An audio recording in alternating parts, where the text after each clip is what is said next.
Olá, meus amigos, sejam todos muito bem-vindos ao canal Politizando. Eu sou o William Jacob e nesse vídeo vou trazer para vocês várias notícias mostrando como que anda, digamos assim, essa relação até então amigável entre Sérgio Moro e João Dória. Mas o antagonista que abraçou a candidatura do ex-juiz antes mesmo dela ser oficializada, tá com algumas matérias aqui que mostram que, enfim, a paciência deles com João Dória tá acabando ou já acabou de vez. Eu vou trazer tudo isso e como que tá as notícias também envolvendo o atual governador de São Paulo, mas antes eu quero pedir a sua ajuda para que se inscreva aqui no canal, ativa aí as notificações e se gostar do vídeo, mas é só se gostar, deixa o like, se não gostar manda o dislike, comente, compartilhe, tudo isso fortalece o nosso trabalho. Bom, pessoal, vale lembrar que em novembro, quando o Sérgio Moro se apresentou como pré-candidato, enfim, foi filiado ali ao Podemos, ele se reuniu com João Dória e existiu ali um pacto entre os dois de não agressão.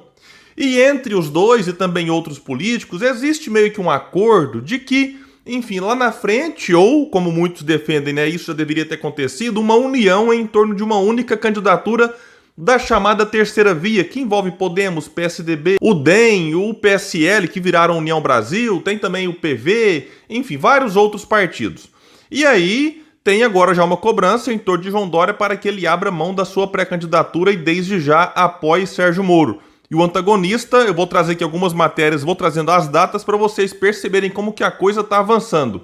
No dia 26, o antagonista então publicou lá um texto do Diogo Mainardi intitulado na manchete O Inimigo Oculto de Sérgio Moro. Eu fiquei curioso, quem que é esse inimigo, né? E eu não imaginava que esse inimigo é João Dória. Vai dizer o Mainardi: Sérgio Moro é atacado por bolsonaristas, lulistas, ministros do STF, apaniguados do TCU e quadrilheiros do Centrão. O sabotador mais perigoso de sua candidatura, porém, é aquele que se apresenta como seu aliado, João Dória. E aí o Mainardi vai trazer aqui uma matéria da Vera Magalhães mostrando os movimentos de João Dória em busca de alianças, em busca de, enfim, de apoios, e dizendo que do outro lado, né, o Sérgio Moro se movimenta com mais dificuldade, e essa dificuldade seria aí por conta justamente dos movimentos de João Dória, que, enfim, se apresenta por um lado como aliado e por outro tenta sufocar a candidatura de Sérgio Moro. E o Mainardi finalizou o seu texto dizendo: Dória não tem a menor chance de se eleger, mas a Salomé Tucana espera ganhar uma sobrevida decapitando Moro. Depois disso aqui eu fiquei atento aos movimentos, em especial do próprio antagonista, que no dia 31 de janeiro publicou uma matéria com a seguinte manchete: com Moro em terceiro nas pesquisas, turma do centro rasga a corda. Aqui eu só faço um parênteses porque Moro está em terceiro, empatado com Ciro Gomes. E diz a matéria: depois de 2 anos prometendo apoio ao candidato mais viável eleitoralmente, partidos da terceira via apostam na divisão e facilitam a vida de Lula e Bolsonaro. E vai destacar que em 2020, 2021, né, esses partidos do chamado, entre aspas aqui, centro democrático se reuniram inúmeras vezes para tratar da construção da tal terceira via. Vai destacar que criaram grupos de WhatsApp, se encontraram presencialmente, demonstraram aqui, enfim, algum tipo de vontade, né, nessa união, mas o Mainardi vai dizer aqui que declarações bonitinhas e tal, mas só na teoria, né, não saiu do papel, não saiu dessa intenção de união. E vai dizer, né, que inclusive esses partidos convidaram o PDT e o PSB. Não deu certo e eles não fazem parte desse grupo que discute essa tal terceira via. E vai trazer lá que dos partidos que participam dessas conversas, PV e Solidariedade, na opinião do Diogo, já pularam para o colo de Lula. Não é bem assim. Existe uma tendência nesse momento, mas fechado, não tem nada. E dos demais ele vai trazer que já lançaram candidatura própria. Aí o Cidadania tem o Alessandro Vieira, o Novo o Felipe Dávila, o PSDB com o Dória, o MDB com a Tebet, e o Podemos então com o Sérgio Moro. Ele destaca que o DEM e o PSL, que formando agora a União Brasil, tá aí decidindo o que vai fazer da vida ainda, né? E por mais de uma vez, representantes dessa sigla, destacou ele, disseram que havia um acordo entre eles, o de apoiar o nome mais viável eleitoralmente a partir, destaca o antagonista, das pesquisas de intenções de voto. Desde que se lançou o pré-candidato ao Planalto, em novembro do ano passado, Sérgio Moro tem sido esse nome. E aí o texto vai dar uma cutucada nesses outros partidos. Inicialmente, lideranças do grupo diziam que até a virada do ano de 2021 para 2022, os partidos poderiam fazer seus voos solos. Depois passaram a falar em janeiro, em fevereiro, em março, e colocou aqui 3 pontinhos. E realmente, eu já estou ouvindo gente falar aí agora que isso vai ser definido só lá em julho, enfim, junho, talvez nas convenções dos partidos, que pode acontecer até agosto. E aí coloca 2 perguntas aqui no final. Uma, esses partidos querem mesmo um projeto nacional ou fizeram teatro esse tempo todo somente para manter o discurso e focar, por exemplo, na formação de bancada na Câmara? 2. E se, no lugar de Sérgio Moro, algum outro nome estivesse em terceiro lugar nas pesquisas? O acordo que previa a garantia do apoio dos demais também estaria sendo rasgado ou postergado? Então aqui é um antagonista cobrando desses partidos algum posicionamento neste momento em torno aí de Sérgio Moro.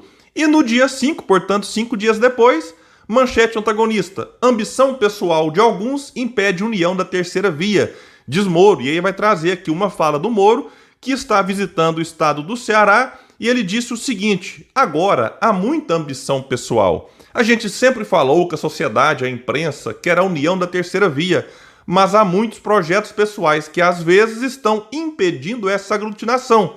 Mas ela vai vir, mais cedo ou mais tarde. Ela vai vir, garantiu o ex-juiz. Só que a gente percebe que o antagonista está com pressa, né? E assim, não vai por enquanto, porque de fato, nesse momento, todo mundo está tentando ver se acontece algum fato e que alavanque a sua própria candidatura. Então, eu vou tratar aqui daqui a pouco das dificuldades do João Dória. Mas, ao mesmo tempo, essa turma começa a olhar para o Sérgio Moro e perceber que ele tem uma altíssima rejeição, baixo potencial de votos, não tem experiência. Quanto mais fala, pior fica a sua situação, porque ele revela o seu despreparo, o seu desconhecimento sobre as causas da tragédia brasileira e também sobre as soluções que ele deve apresentar para a gente sair dessas crises. Então, esses outros partidos olham para o Sérgio Moro, percebem que ele, inclusive, desde o lançamento da pré-candidatura, está caindo nas pesquisas e não tem um noticiário positivo, não tem um noticiário favorável, enfim. E não é porque a imprensa não quer que não tenha, é porque, de fato, não tem como ter. Então, esses partidos ficam com o pé atrás, talvez aí esperando alguns outros movimentos e tal. Bom, e o Dória, então? Vamos falar um pouco dele aqui. O Dória deu fortes cutucadas no Sérgio Moro na sua participação lá no Canal Livre da Band. Quando foi indagado sobre essa questão da união com o Sérgio Moro e tal, o Dória tentou, enfim, não usar o nome do ex-juiz, mas ele deixou claro que o Brasil vive um momento em que se espera uma maior experiência, né, um certo traquejo na política e tal. Claro que mandando aqui uma indireta justamente para a falta de experiência do ex-juiz Sérgio Moro. E o Dória está disposto, me parece, a repetir, se for eleito presidente da República, vários erros de Bolsonaro. Por exemplo, ele já deu sinais de que, se eleito, vai convidar Moro para assumir o Ministério da Justiça, aqui tentando agradar e atrair o apoio dos moristas. O Dória também dá sinais, eu vou deixar um link de uma matéria que fala sobre isso, de que, se for eleito presidente, vai colocar Mandetta como ministro da Saúde. E aqui eu faço um parênteses, porque é o seguinte: baseado no passado do Mandetta, eu tinha muitas ressalvas, ainda tenho algumas, mas como ministro da Saúde durante a pandemia, me surpreendeu positivamente. Então isso aqui é um parênteses que eu faço, e o Dória faz esse movimento tentando atrair o apoio também do Mandetta. E quando eu me refiro a um outro erro de Bolsonaro, é o de prometer para o Moro uma vaga no STF. E aqui vai dizer a matéria: no caso do ex-juiz, Dória também acena como uma possível indicação ao STF. Foi a mesma promessa que o então presidente eleito Bolsonaro fez ao ex-juiz em 2018 ao convidá-lo para o governo. Matéria do Metrópolis. O Dória negou, mas o Metrópolis colocou na matéria que sim, tem informações de bastidores que o Dória faz acenos nesse sentido. E a Thaís Oyama, no UOL, no dia 4 de fevereiro, publicou lá dizendo que cresce movimento no PSDB para Dória desistir da candidatura à presidência, que no início desta semana o vice-governador de São Paulo, Rodrigo Garcia, confidenciou a um interlocutor seu receio de não mais vir a assumir o governo de São Paulo na vaga de João Dória. O temor de Garcia é consequência da cada vez mais intensa movimentação de uma ala de tucanos para convencer Dória a desistir de ser candidato à presidência, abrindo caminho, vejam isso, para o governador do Rio Grande do Sul, Eduardo Leite, ou para a senadora do MDB, Simone Tebet, ocuparem a vaga. E aqui vai destacar também que deputados e senadores do PSDB em busca da reeleição têm reclamado que Dória, com seu alto índice de rejeição, pode ser um fardo a empurrar suas candidaturas para o fundo do mar. E aqui eu faço uma explicação que é a seguinte: não quer dizer que só quem esteja colado com Lula e Bolsonaro, que nesse momento lideram as pesquisas, terão vida fácil e as suas reeleições estarão garantidas, não é isso. Mas a questão do Dória é que o problema dele não é apenas ter 2% das intenções de voto se as eleições fossem hoje. É o fato dele ter uma rejeição muito alta. E a matéria da Thaís vai dizer que há interlocutores, porém, o governador do Rio Grande do Sul, Eduardo Leite, disse se sentir disponível para conversar sobre uma eventual candidatura à presidência pelo PSD do Gilberto Kassab, que sim abriu as portas para o Leite, ou pelo PSDB, partido que ele está hoje, perdeu as prévias para o Dória, mas, enfim, a gente não sabe como que vai se movimentar lá internamente, se eles vão insistir com o Dória até o fim. E ele disse o seguinte, o Leite: não vou sabotar a candidatura do Dória, mas também não vamos deixar que uma candidatura não consolidada comprometa a viabilidade de uma alternativa. Então aqui uma fala também um pouco dura do Leite em relação ao Dória. E a situação dele é delicada o seguinte: não só pelo fato de ele ter 2% das intenções e tá aí atrás, por exemplo, de Ciro e Moro, que estão empatados, 7% e 8%, dependendo da pesquisa, e que tentam tirar Bolsonaro do segundo turno. A tarefa não é fácil para ninguém, mas quem tiver em terceiro mais descolado do grupo de trás pode levar uma vantagem lá na frente, quando o eleitor de fato estiver preocupado com o voto útil. A situação do Dória é complicada porque a questão da vacina hoje, né? Todo mundo sabe que o Dória fez a aposta correta nesse sentido e mesmo assim isso não se traduziu para ele em votos, até agora.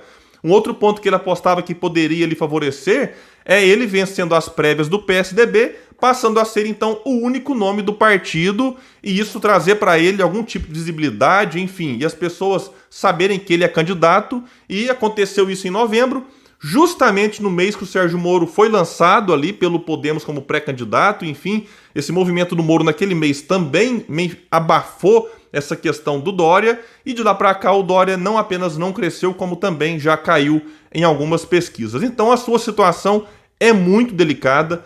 De fato, ele insiste que já saiu atrás aí na campanha de 2016 e venceu o Haddad no primeiro turno. 2018 ele saiu lá de trás e venceu o Márcio França no segundo, por uma diferença muito pequena, mas é bom lembrar, 2016 ele era o cara da antipolítica, o outsider. Em 2018 ele se beneficiou muito dessa coisa do Bolsodória. E aí a margem foi muito apertada, como eu disse, em relação ao Márcio França. Para 2022 a situação do Dória é bem diferente e bem mais difícil. Bom, meus amigos, então é isso. Vamos ficar bastante atento nessa relação entre Moro e Dória e até quando vai durar esse pacto de não agressão feito lá atrás. Eu fico por aqui e até o próximo vídeo no canal Politizando. Valeu!